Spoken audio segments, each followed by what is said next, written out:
Еве сме. Во продолжение на нашето сценарио, најава на Шри Чинмој маратон во градски парк во Скопје. Ова е 26-тото издание на лице место со кое, ако не нашата Марија Коцева и нашиот колега Наум зад камера, ќе го споделат ова искуство заедно со Данила Матевска од атлетскиот клуб Шри Чинмој. Марија, добро утро. За тебе сме известувале досега за овој маратон. Ова е 26-то издание, значи една одлична бројка, веројатно и интерес. Па ќе ни кажеш повеќе во продолжение.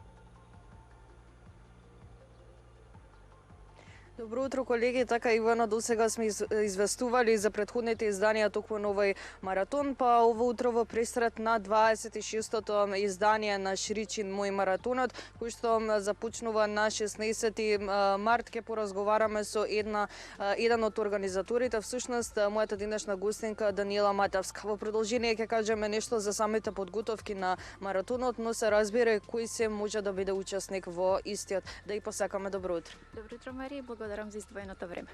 Напоменав дека и претходно во овие вклучување на лице место сме најавувале токму за овој маратон, па утока ќе прашам со оглед на тоа дека веќе е 26-то издание, како на некој начин самиот маратон стана традиција? Почетоците датираат од 1998-99 година и во тој дел дури можеме да се пофалиме дека сме маратон во Македонија со најдолга непрекината традиција. Во Македонија се организираат само два маратони, тоа се Визар Скопскиот и Шри Чинмој маратонот, и ние дефинитивно можеме да се пофалиме со непрекинатата традиција и како што кажавте, ова веќе 26-тото издание на маратонот. Што можеме да очекуваме од овогодинешното издание? Па интересно за оваа година е што имаме како прво рекорден број на пријавени маратонци. Обично бројот на маратонци секогаш бил помал. Оваа година до овој момент се пријавени 40. И исто така оваа година имаме и рекорден број на пријавени од различни земји. Вкупно до сега се имаат пријавени учесници од 15 различни земји, вклучувајќи Македонија, но исто така и Америка, Англија, Ирска, Шпанија, Италија, Германија, Австрија, Холандија, Норвешка, Србија, Чешка, Полска, Унгарија и Латвија.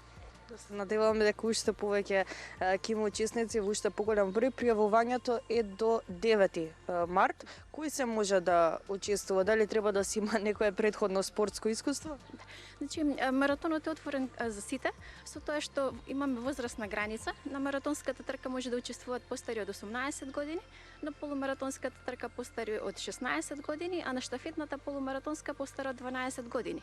Додека во однос на психофизичка подготовка, еден обичен просечен човек, не зборуваме за компрометирано здравје, дефинитивно може да учествува и ние баш целиме да ги инспирираме што повеќе рекреативците, бидејќи тој прв чекор е многу значаен за нив. Јас дури и со личен пример би ги инспирирала од минатата година кога го организиравме првиот уличен ултрамаратон. Јас, например, се пријавив во последен момент на трката на 12 часа и поминав 44 км без никаква подготовка. Така да, штом јас можев, верувам дека секој може и ги охрабрувам сите да учествуваат и да пробаат. Едно охрабрување рано наутро. Сакам да кажеме нешто подетално за самиот маратон, односно кои услови треба да се исполнат за да се освои некое место, нели прво, второ или трето. Која е почетната точка, која е крајната точка, колку време трае маратонот? Значи, интересно за овој маратон е што маратонот се одвива тука за нас во градски парк и оваа патека е кружна. Значи, се работи за патека со должина од 1891 метар и се трчаат 24 круга на маратонската трка, а 12 круга на полумаратонската трка, додека кај штафетната полумаратонска учествуваат тимови во состав од 4 тркачи, од кои што секој трча по 5 км или 3 кругови. Таа кружна патека исто значи дека освежителната станица е достапна на помалку од 2 км, што е интересно бидејќи еден маратонски стандард е освежителна станица на 5 км. Тука значи тркачите, маратонците имаат 24 освежителни станици, полумаратонците 12, што е многу битно за нив кога трчаат, особено и некогаш кога било потопло времето и секогаш има многу позитивни коментари за освежителната станица. Прво, второ, трето место, нели, кој ќе заврши прв за најкратко време и така натаму, но интересно е што имаме и доста категории на победници.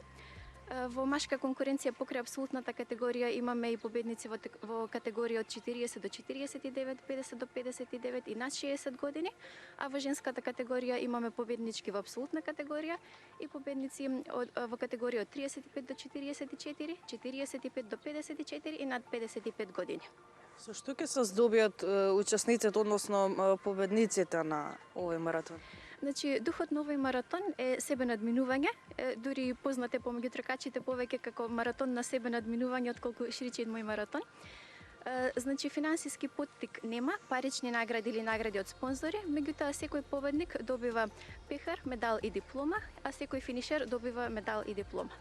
Самиот крај ќе прашам и до сите оние кои што не гледаат, а можеби се со спортски дух и се заинтересирани токму за овој маратон, каде поточно треба да се пријават и како оде самата постапка за учество во овој маратон? Пријавувањето е преку нашата веб страница shricinmoiraces.mk и maraton.mk. Се работи за една едноставна електронска форма која што се пополнува со основни податоци и ден-два пред трката се подигнуваат стартните пакети и нормално да се присутни на денот на трката. Даниела, ви благодарам многу за одвоеното време. Ви благодарам вас, Марија. Се надевам дека со внимание слушавте со оглед на тоа дека маратонот Шричин мој навистина представува едно спортско искуство. Пријавувањето трае до 9 март, така да имате време да се одлучите и се разбира да бидете дел од маратонот кој што се одржува 26 пат по ред токму во градскиот парк во главниот град.